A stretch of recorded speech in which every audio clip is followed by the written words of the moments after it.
Ọọ̀ni ò sínú ẹni tí Olúwo máa fi ta yín. Olúwo a lè fi gbogbo ẹnu sọ, kò ń sọba ilẹ̀ Yorùbá. Torí òrìṣà tó bí ọmọ tó gbọ́n, òun náà ló bọ́mọ tó gọ̀. Gbogbo ohun tí Olúwo ń sọ òun kọ́ ló ń sọ. Wọ́n fẹ́ fi dá ìjà ẹ̀sìn kalẹ̀ nílẹ̀ káàárọ̀ oòjíire ni. Òkodoro Yorùbá tẹlifíṣàn, ẹ̀ṣọ́ ní mara igba lé, àṣà ní fa orílẹ̀-èdè sókè. Òkodoro Yorùbá tẹlifíṣàn, kí ló fẹ́ tó bá ń bẹ̀? Ìdí ọdún là bẹ́lẹ́jọ́, máa wò ó níbi gbogbo àti nígbà gbogbo. Ohun ọ̀tún dúró dè ọ́ ń bẹ̀. Òkodoro Yorùbá tẹlifíṣàn. Ṣé rí ọ̀rọ̀ Olúwo, ó gbà wá, ẹnu wa gbà láti sọ̀rọ̀. Ṣùgbọ́n bàbá wa Ọọ̀ni láyéláyé bàbá ò jẹ́ sọ̀rọ̀. Torí òrìṣà tó bí ọmọ tó gbọ́n, òun náà ló bọ́mọ tó gọ̀. Olúwo a lè fi gbogbo ẹnu sọ, kò ń sọba ilẹ̀ Yorùbá. Gbogbo ohun tí Olúwo ń sọ òun kọ́ ló ń sọ. Wọ́n fẹ́ fi dá ìjà ẹ̀sìn kalẹ̀ nílẹ̀ káàárọ̀ oòjíire ni.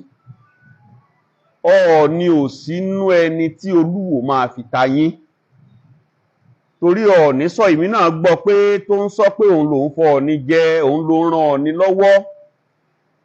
Èmi ti wà lórí àpèrè nígbà tó Olúwo fẹ́ jẹ, tí bàbá wa Ọọ̀ni tó gbé odidi mọ́tò tí Olúwo fi jọba bàbá Ọọ̀ni ló gbé fún. Ìgbà tá a tún gbé mọ́tò fún ló tún sunkún pé owó pọ̀ lọ́wọ́ òun. A ní àwọn evidences yẹn lọ́wọ́, kò ń sọ̀rọ̀ ẹnu o. 2.5 àkọ́kọ́ tó kọ́kọ́ gbà, mo sì ní dọ́kúmẹ̀ntì ẹ̀ lọ́wọ́. Nígbà tó tún máa tọ́sẹ̀ kejì, 2.5 another one tó tún gbà, mo sì ní evidence láti proof fún gbogbo ayé lọ́wọ́. Ṣùgbọ́n Olúwo, tẹ́ bá ti réyàn tó ń sọ̀rọ̀ bẹ́ẹ̀ yẹn, tẹ́ bá ti ń dá lóhùn, ẹ̀ ń fún lágbára sí ni. Bọ̀tẹ́ ẹ̀ bá ti dá lóhùn, ibi tó sọ sí ibẹ̀ ló máa kú sí.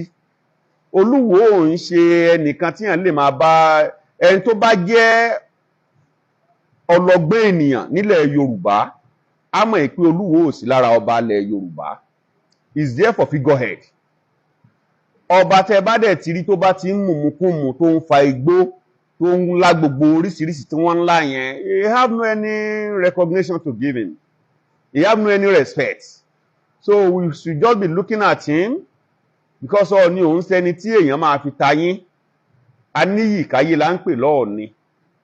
Aníyìkáyé, ọba tó ń fọba jẹ. Gbogbo adé tó Olúwo dé, ńbo ló ti gbà lọ?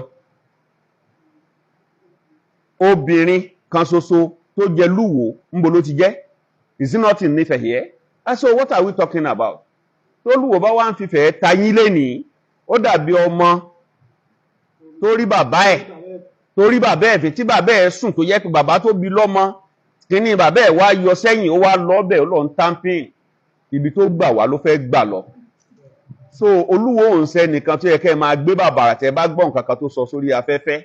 You know, just count him as a non-entity.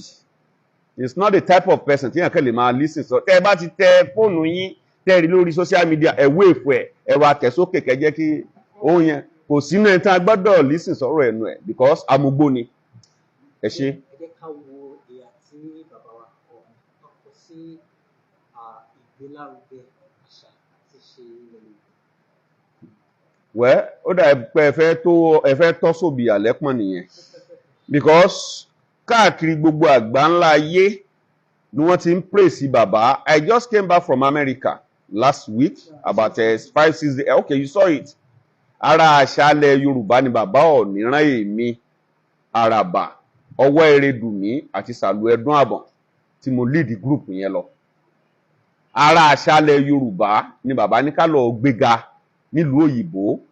Ìlú yẹn a máa ń pè ìlú yẹn ní ìlú Ọ̀yọ́túnjí Oòduà. Bẹ́ẹ̀ ni, that's in South America. You know, we went there.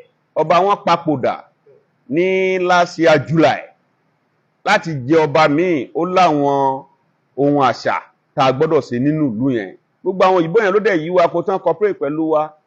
You know, tẹ́ bá débẹ̀, ẹ rí gbogbo kíní Ọọ̀ni, ẹ̀rí Awólọ́wọ̀ gbogbo ẹ̀ ló wà ń bẹ̀. So bàbá wa jẹ́ ẹnìkan tó gbé àṣà, torí bàbá wa Ọọ̀ni kò ń ṣe kó ṣẹ̀ṣẹ̀ wáyé, ó ti ń wáyé tipẹ́, àgbàlagbà ni wọ́n, but ọ̀pọ̀lọpọ̀ ń wòye pé ọmọdé ló jọ Ọọ̀ni, ọmọdé ló jọ Ọọ̀ni, àgbà gidi ni. So when you talk of tradition and culture, bàbá gbé lárugẹ. Ẹ̀rí kí bàbá tó dórí àpèrè ní 2015, gbogbo ibi tó jẹ́ àwọn ojúbọ wa, ojúbọ Oòduà, Ọbàtálá, nǹkan kan, ọ̀pọ̀lọpọ̀ àwọn ojúbọ yìí àti pátì gan tó yẹ pọ̀pọ̀lọpọ̀ ti ń ṣègbọ̀nsẹ̀ síbẹ̀, àwọn ìdí Ọ̀ṣun wọn ti ń ṣègbọ̀nsẹ̀ síbẹ̀. Ìgbà tí bàbá dé ibi tá a ti ṣẹ̀ wá nìyẹn. Oníkálukú bí wọn náà ṣe wà, tá a bá wo àkọsẹ̀jáyé ẹ̀ ń sìn àmọ́ ibi tó ti ṣẹ̀ jáde, bóyá ọmọ Ọbàtálá nìwọ gan, bẹ̀ tí ń sìn ẹ̀sìn ti gba gbogbo ẹ̀, ó ti kó táì sọ́rùn, bóyá ọmọ Ọ̀ṣun làwé. So odò tó bá dẹ̀ ti ń gbàgbé orísun ẹ̀, you know, that's it. Ọlọ́run ní jẹ́ kí gbogbo yín parun, àwa náà ò ní parun. So bàbá jẹ́ni tó ti gbé gbogbo àṣà ní ilẹ̀ Yorùbá, ó ti wú dìde. Lọ́wọ́lọ́wọ́ bá ṣe ń sọ̀rọ̀ báyìí, a rán àwọn kan lọ sí Ìlógbò Èkìtì, wọ́n ń sọdún Ìlógbò lọ́wọ́, ọdún Olúwa. Mo wà ń bẹ̀ ní last August, èmi náà wà ń bẹ̀ ní August last year. You know, láti gbé gbogbo nǹkan, kò ń ṣe ilẹ̀ Ifẹ̀ nìkan, gbogbo ilẹ̀ Yorùbá, Ẹ̀fọ̀n Alààyè tí wọ́n bá máa ṣe ibẹ̀ ń sìn, bàbá Ọọ̀ni ń lọ bẹ̀. Bá a fẹ́ ṣe Tòǹdó, a máa lọ bẹ̀. Bá a fẹ́ ṣe Tẹ̀yọ̀ l'Ékòó, bàbá máa débẹ̀. He have his own role to play gẹ́gẹ́ bí Ọọ̀ni. So nídìí èyí, bàbá jẹ́ni tó gbé àṣà wa. And those are the things tí mo fi kí ẹ̀yin ọ̀dọ́ àkókò yìí pé ẹ ṣoríire lọ́pọ̀. Torí nípasẹ̀ àṣà, ibẹ̀ ni làkíkọ́ wà. Nípasẹ̀ àṣà, ibẹ̀ lóríkì wà. Kí náà ń pè lóríkì? Ṣéwọ̀ lóríkì? O mọ̀ tó ń jẹ́ bẹ́ẹ̀? Kí lóríkì ẹ? O lóríkì ẹ, ara ẹ̀ nìyẹn, ara àṣà tó ń parun nìyẹn. Ṣùgbọ́n sìn a ti ń gbé dìde. Oríkì jẹ́ ohun tí a fi máa ń rẹ ọmọ lẹ́kún, àbí tó ọmọ bá ṣe ohun ìwúrí, tá a bá kì í, inú ẹ̀ á dùn, omi á bọ́ lójú ẹ̀, á tún lè ṣe ju ohun tó ti ń ṣe yẹn lọ.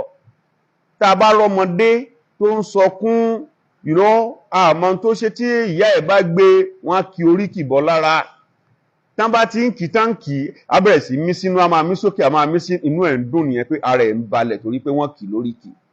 Bọ̀ ẹ̀yin ọmọ òde ní ń sìn, ẹ kàn ń bímọ ni, mọ̀ tó ń jóríkì. Tó bá ti bímọ bẹ́ẹ̀ yẹn, ẹ máa gbé, ìyá ẹ̀ á gbé lọ sí ẹni tá ń pè ní ìyáálé ilé. Ìyáálé ilé ti moríkì tó máa fún tó fi máa yá. Oríkì tí wọ́n bá fọ́mọ ẹ, ó máa yàtọ̀ sóríkì ọmọ tiẹ̀. So ti yẹ ń sìn, oríkì tèmi ń sìn, ó póríṣi méjì mẹ́ta. Ó fẹ́ gbóríkì ọba. Àdúrà wa gbà. Ní ilé ìyá bàbá mi, ìyẹn là ń pè ní ilé ọba lọ́ràn, torí a kì í nílé ìyá kámọ̀nì ti bàbá. Ilé ìyá bàbá mi yẹn, ọmọ ọba náà ni mí ń bẹ̀, bọ̀ torí pé a jẹ́ ọmọ obìnrin ń bẹ̀.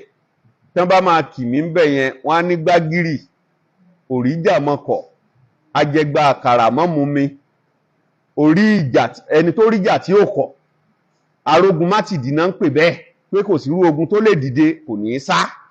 Òríjà mọ́kọ̀, ajẹgba àkàrà mọ́mú mi. Ó mọ̀ pé ẹni tó bá ti ń jẹgba àkàrà tí ò mú mi, inú ẹ̀ máa le díẹ̀ nìyẹn. Ẹ̀bẹ̀ inú tèmi ò le o.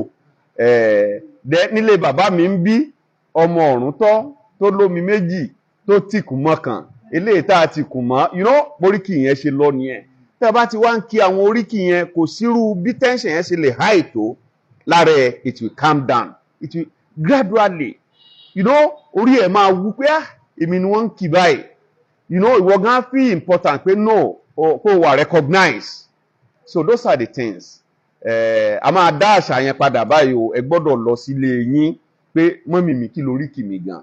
Tí ẹ bá tí ì fún mi tẹ́lẹ̀, ẹ máa fún mi báyìí o. Mo láìkì oríkì kémi náà lè máa fáwọn ọmọ mi. God bless. Òkodoro Yorùbá tẹlifíṣàn.